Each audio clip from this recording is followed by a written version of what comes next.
थोड़ा उसका बताओ, एलए का, वेगस का बताओ कैसा रहा आपका। तो चलो पहले एलए का बता देता हूँ। एलए में था भाई, जैसे मान लो आपका ये स्टूडियो है, ठीक है, मान लो आपका स्टूडियो बिल्कुल प्राइम लोकेशन पे डाउनटाउन में है, बिल्कुल एलए में। और 5-6 लाख रुपए रेंट दे रहे हो इसका महीने का, ठीक है। और नीचे रह रहे हैं टेंट में लोग, जो फुटपाथ है ना उसमें लाइन से टेंट लगे हुए हैं, उसी में बंदा रहता है, उसी में उसकी टॉयलेट करता है, वो उसी में मूतता है, उसी में ड्रग्स लेता है, उसी में ड्रग डीलिंग करता है, उसी में सोता है। और आप सोचो डाउनटाउन में रह रहे हो, मैंने इस चीज़ पे वीडियो बनाई है, पूरे लाइन से टेंट लगे हुए हैं पूरे के पूरे एलए में। देखो सोचो, एलए हॉलीवुड कहते हैं भाई, हाँ। और ये चल रहा है वहाँ डाउनटाउन में। देखो साइड में हो एरिया समझ में आता है, पर डाउनटाउन में कैसे। तो अब वेगस का बताऊं। हाँ वेगस का बताओ भाई, थोड़ा उसका वो बताओ। आप वेगस कहते के कसीनो कसीनो। पसंद है आपको खेलना। हाँ कसिनो में तो ये है यार, थोड़ा लिमिट में खेलो तो सही है, वरना वहाँ पे बर्बाद होते। तो मेरे सामने सामने लोग, मतलब वेगस में जाते हो ना तो ऐसा लगता है बहुत छोटे हो, आपकी कोई औकात नहीं है वेगस के सामने, ऐसा लगता है। मैं पहली बार लैंड हुआ 3 दिन तक तो मैं इसी भुलावे में था भाई कि ना मैं तो यार कुछ भी नहीं हूँ इस दुनिया में, मैं तो बच्चा हूँ। और यार यहाँ पे लोग हजार $1000 ऐसे ही लगा रहे हैं। मेरे को बड़ा डिप्रेसिंग फील हुआ था जब मैं लैंड हुआ। फिर 5-6 दिन बाद देखा कुछ नहीं है यार, यहाँ पे बसों में गांजा फूक रहे हैं लोग, बसों में गांजे की बदबू आती रहेगी। यूएसए में आप किसी भी शहर में जाओगे ना, अभी गए नहीं हो ना, किसी भी शहर में जाओगे ना, आप जैसे ही बाहर निकलोगे बस से या फिर गाड़ी में चल रहे हो, आपको गांजे की स्मेल आएगी। वैसे गांजा लीगल है पीना, लेकिन घरों में, हाँ घरों के अंदर आप पी सकते हो भाई, पब्लिकली पब्लिकली आप दारू भी नहीं पी सकते अमेरिका में। यूरोप में कहते हैं कि आप बियर वियर पीते हुए चल सकते हो, यूएस में इलीगल है वो, गाड़ी में भी नहीं पी सकते आप। और आप जब कसीनो जाते हो भाई, हमने तो ज़्यादा पता नहीं है कसीनो के बारे में, कार्ड गेम्स के बारे में हम, बट ऐसा होता है कि कसीनो में जब तक आप हारते नहीं, वो आपको निकलने नहीं देते, वो आपको और ट्रिक करते रहते हैं कि खेलो खेलो, ड्रिंक्स लाते रहते हैं और नशा कराते रहते हैं कि आप और जुआ खेलो। ऐसा भाई होता है? कसिनो में ड्रिंक्स अनलिमिटेड फ्री हैं, कहीं पे भी जाओ आप, बस आपको वेटरेस को टिप देना ही पड़ेगा, ठीक है। तो $1 $2 देते रहो, फ्री कितनी भी ड्रिंक पीते रहो, आप पूरे दिन बैठे रहो वहाँ पे, कोई दिक्कत नहीं। उनको तो आपको नशे में करके पैसे निकलवाने हैं आपके, पर ऐसा नहीं है कि आपको मतलब वो आपसे पैसे छीन लेंगे या जब तक हारोगे नहीं, वो ऐसा कुछ नहीं है। वो आपको आगे सिंपल कह देंगे, hey buddy you are banned from this casino, आप बाहर चले जाओ बस, अच्छा। ऐसा होता है। और मतलब ऐसा फेयर रहते हैं वो, या ट्रिक चीटिंग वीटिंग करते हैं कि कसीनो ही जीतेगा या कस्टमर भी जीतता है? नहीं मैं जीता हूँ ना, मैं एक रात में $1000 जीता हूँ $100 से, और एक कसिनो में मैं $600 और जीता था। पर फिर मैं धीरे धीरे, मैंने ना यूएस में कम से कम 25 से 30 कसिनो में खेला है, हाँ। तो फिर धीरे धीरे इक्वल हो गया वो। No profit no loss. यही सुना है मैंने हर इंडियन के मुंह से, यार मैं इक्वल करके तो निकल जाता हूँ। और थोड़ा नीचे होगा। तब तक बैठे रहते तब तक बैठ रहता हूँ। और वहाँ की पार्टी का बताओ यार, काफी सुना है कि एलए की पार्टी बहुत बढ़िया होती है, अगर आपने कोई अटेंड करी है तो। एलए की पार्टी मैंने अटेंड नहीं करी, मैंने हेलोवीन में पार्टी करी थी वहाँ पे यूएस में। तो हेलोवीन एक त्योहार है, मतलब जिसमें लोग भूत भूत बन के घूमते हैं, मतलब अलग अलग कोई भी कॉस्ट्यूम। तो 31 अक्टूबर को होता है हर साल, वो फिक्स है उसकी डेट। तो लोग घर के बाहर डेकोरेशन वगैरह करते हैं, पंपकिन वगैरह लगाते हैं। तो मैं उस दिन वो बन के गया था जैक स्पैरो, वो जो पायरेट्स ऑफ द कैरिबियन का है। तो उस दिन भाई बढ़िया पार्टी थी, सब लोग अपने मतलब ना, सब अपनी कॉस्ट्यूम पहन के आ रहे हैं। जो लड़कियां आ रही है वो कोई पुलिस ऑफिसर बन के आ रही है, कोई नर्स बन के आ रही है, मतलब ऐसे छोटे छोटे कपड़ों में आ रही है। तो उस दिन मैंने करी थी ऑस्टिन में, टेक्सास में पार्टी, जिसको कहते हैं best Halloween party in US, Austin Texas में। तो वहाँ पे पार्टी बड़ी गजब थी, और सब लोग बहुत ही फ्रेंडली हैं भाई। जैसे इंडिया में ना यार, जो अनजान है उससे आप इतनी लंबी बात नहीं करोगे, वहाँ पे यूएस में एक दिन मेरे साथ एक बंदा बैठा था बस में, वो मेरे से कहता ये कौन सा फ़ोन है, मैंने कहा iPhone 12 है। कहता यार मेरे पास iPhone 11 है, मैं सोच रहा हूँ नया ले लूँ, कितने का लिया तूने, क्या EMI मिल जाएगी। अनजान बंदा बात कर रहा है, यूएस में चलते चलते आपसे बात करने लग जाएंगे। तो ये बात बहुत अच्छी है। तो पार्टीज में इस चीज़ का बेनिफिट मिलता है कि आप किसी से भी जाके बात करोगे ना, और वहाँ पे लड़की को आप कॉम्प्लीमेंट दोगे, hey you are looking so beautiful, you are looking so sexy, ऐसे बोलोगे, वो उसको कॉम्प्लीमेंट ही लेगी, ऐसा नहीं लेगी कि मेरे को छेड़ रहा है या क्या कर रहा है, वो कहेगी थैंक यू सो मच। तो स्ट्रेट अप आप ये बोल सकते हो, वो माइंड नहीं करेगी कि आपने सीधा ही जाके बोला, और फ्रेंडली होती हैं वो। हाँ फ्रेंडली भी होती हैं बिल्कुल, मतलब यूएस का कल्चर मेरे को काफ़ी सही लगा, यूरोप से बेटर लगा मेरे को यूएस का कल्चर, पार्टी वगैरह के मामले में थोड़े ज़्यादा ओपन माइंडेड लोग हैं यूएस में। भाई आप एक ऐसे देश भी गए हो जहाँ पर 6 महीना, मतलब नॉर्वे के एक ऐसी सिटी में जहाँ 6 महीने दिन और 6 महीने रात रहती है। तो हाँ। उस एक्सपीरियंस के बारे में जरा बताओ, जब आप वहां गए तो क्या था, दिन था या रात थी, और आपकी बॉडी कैसे रिस्पॉन्ड कर रही थी उसको? भाई मैं देखने गया था नॉर्दर्न लाइट्स, वो जो ग्रीन कलर की लाइट्स होती हैं, मैं कैसा रहा वो एक्सपीरियंस? वो बताता हूँ आपको भी।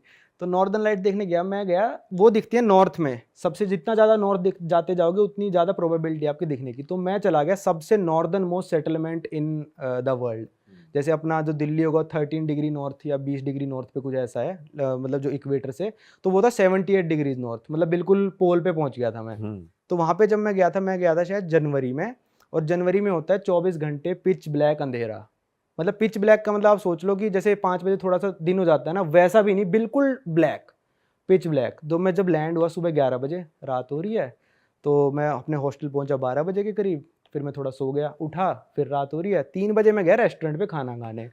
मैंने खोला मेन्यू, मैंने कहा ये चीज़ लेके आ जाओ, तो मैंने देखा डिनर मेन्यू है, मेरे दिमाग में चल रहा है मैं इतनी देर बाद उठाऊं, डिनर हो चुका होगा। तो कहती सर अभी तो लंच टाइम ही है, हम ये सर्व नहीं कर सकते आपको, डिनर मेन्यू। मैंने कहा सालो दोबारा आऊँगा अब मैं। मतलब वहाँ पे पूरे टाइम रात, मैं जब घूमने जाता था तो मेरे को ऐसा लगता था कि भाई कि अभी घूमने निकलूँ या 1 घंटे बाद, फिर मैं सोचता था अब 1 घंटे बाद निकलते, रात ही तो हो रही है, बर्फ गिरती रहेगी, पूरे टाइम रात रहेगी वहाँ पे। और वहाँ के लोग कैसे, फ्रेंडली हैं या फिर कैसे? वहाँ के लोग भाई ऐसा है कि वहाँ पे शायद 3 या 4 हज़ार लोग रहते हैं बस, और वो 120 नेशनैलिटीज से रहते हैं वहाँ पे लोग, क्योंकि वो वीज़ा फ्री है। वो स्वालबार्ड जो टापू है ना, वो किसी भी देश के अंडर नहीं है, हालांकि नॉर्वे ने कब्जा कर रखा है उस पर आप जा सकते हो बिना वीज़ा के, आप जिंदगी भर रहो वहाँ पे, आपको कोई भी वर्क परमिट नहीं चाहिए, कोई कुछ नहीं चाहिए। तो वहाँ पे इतने सारे नेशनैलिटीज़ के लोग रहते हैं। और चीज़ें महंगी हैं सस्ती हैं? चीज़ें बहुत महंगी है भाई। वहाँ पे मैंने इंडियन खाना खाया था, मतलब रेस्टोरेंट इंडियन नहीं था, एक इंडियन डिश थी, तो मेरे को पड़ा था 3,000 रुपये का, कुछ भी नहीं भाई, छोटा थोड़ा सा चावल और एक कटोरी में दाल आई थी।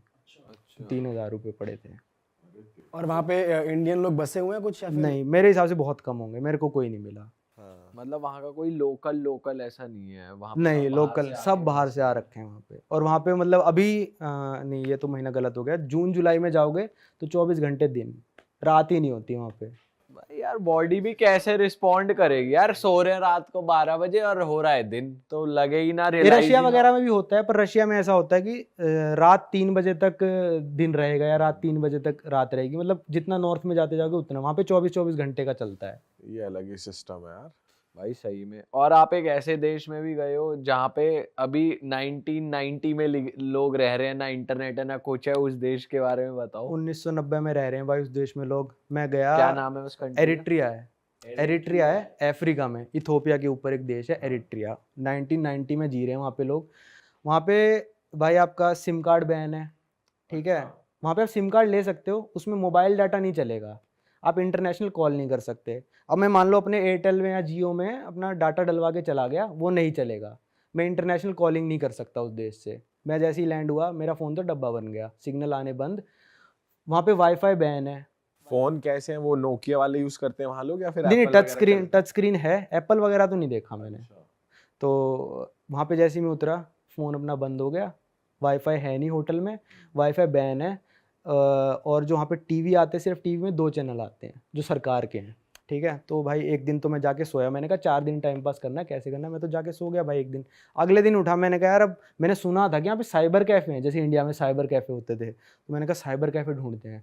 साइबर कैफ़े ढूंढा मैंने कहा भाई मेरे को 1 घंटे का नेट चलाना है, तो वो वाईफाई का पासवर्ड दे देंगे, उनके पास वाईफाई है, वाईफाई का पासवर्ड दे देंगे। मैंने वाईफाई ऑन किया, चलाना शुरू किया। मैंने कहा मैसेज आ रहे हैं मेरे व्हाट्सएप पे, मैं भेज रहा हूँ ना, एक मैसेज 5 मिनट में सेंड होता है भाई। मतलब वहाँ पे स्पीड है 5 KB पर सेकेंड, 10 KB पर सेकेंड, 15 KB। तो आप जहाँ वहाँ पे होटल वगैरह में रह रहे थे वहां भी वाईफाई नहीं था, सिर्फ साइबर कैफे? सिर्फ साइबर कैफे लाइसेंस वाले, क्योंकि वो सब ट्रैक करते हैं ना मैं क्या चला रहा हूँ, क्योंकि वहाँ डिक्टेटरशिप है। अच्छा। हाँ, तो वहाँ पे सब लोग ज़्यादातर आपको मिलेंगे साइकिल पे घूमते हुए, क्योंकि 1990 से अभी तक वहाँ पे एक भी गाड़ी इंपोर्ट नहीं हुई है, इंपोर्ट बैन है वहाँ पे। वहाँ पे जितने भी वहाँ पे ऐसे हैं गेमिंग पार्लर, जैसे यहाँ पे नहीं होते थे कि हम गेम खेल रहे हैं जाके साइबर कैफे में, तो उन्होंने PS5 PS4 मंगवा रखे हैं, पर अपने परिवार वालों से जो बाहर रहते हैं उनको पैसे दे दिए $500, भाई मेरा अगली बार आए PS5 ले आइयो। अब उस PS5 पे 1 घंटा गेम खिलाते हैं, वो किराए पे देते हैं उसको। ये बना रखी है सोर्स ऑफ इनकम। हाँ, ये सोर्स ऑफ इनकम है उनकी। वैसे कितना कमाते हैं वहाँ लोग? भाई आप वहाँ बता पे महीने में $40-50 बस। अरे तेरी। वो इस उसमें जी रहे, क्योंकि यार देखो बात ये है कि उन्होंने कभी यूट्यूब देखा ही नहीं ना क्या होता है। उनके परिवारजन आके बताते हैं कि भाई ऐसा ऐसा यूट्यूब है, पर वो जा ही नहीं सकते बाहर, उनका पासपोर्ट नहीं बनाती सरकार।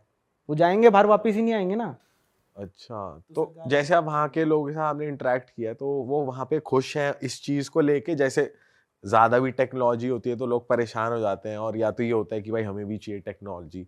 तो वहाँ के लोग कैसे हैं बेसिकली, वहाँ की थिंकिंग कैसी है कि मेरे को तो ठीक है? खुश लगे लोग, क्योंकि यार वो ना उस चीज़ से अभी रूबरू हुए ही नहीं है, उस ज़माने में पहुँचे ही नहीं। अगर यार आपने कभी देखा ही ना हो टच स्क्रीन फ़ोन, तो आपको पता ही नहीं होगा ना। 2005-7 तक हमको भी नहीं पता था, हमारे पापा को बड़ा पता था, तो वो भी तो खुश ही रहते थे। तो फिर वो लोग खुश हैं, पर जो बाहर चला जाता है वो आके बताता है फिर तो पक्का चिढ़ते होंगे अपने यार दोस्तों से। हाँ पॉपुलेशन भी कम होगी फिर उस कंट्री की। पॉपुलेशन तो ठीक ठाक है, पता नहीं मेरे को कितनी है, और पर महंगाई है वहाँ पे। महंगाई भाई वहाँ पे जितने भी कैफे बने हुए हैं, लाइन से जो कैफे होंगे, रेस्टोरेंट होंगे, $40-50 सैलरी जैसे मैंने बताया, पर मैं पिज्ज़ा खाने गया तो $10 का है। मैंने कहा नॉर्मल बंदा तो खा ही नहीं सकता। तो वो बंदे वो खा रहे हैं जो बंदा बाहर चला गया, बाहर की सिटीजनशिप ले ली, बाहर कमाई कर रहा है, उन लोगों के लिए कैफे खोल रखे हैं। नॉर्मल बंदा वहाँ नहीं जाता भाई कैफे में। एक पानी की बोतल वहाँ पे $2 की आती है, कैसे पी लेगा यार वो बंदा? $40 कमाने वाला वो नलके से ही पीता है। ओ सही कह रहे हो भाई। और भाई वहाँ मतलब पहनावा वो अप टू डेट लगा आपको आज के जमाने जीन्स का? वगैरह तो पहनते ही हैं। हाँ आज के ज़माने मतलब थोड़ा तो बाहर से हो गया अब लिंक, क्योंकि वो परिवारजन बाहर चले गए ना उनके, तो कोई ना कोई जाता है आता है तो फैशन उसको नॉर्थ कोरिया वो कहते हैं अफ्रीका।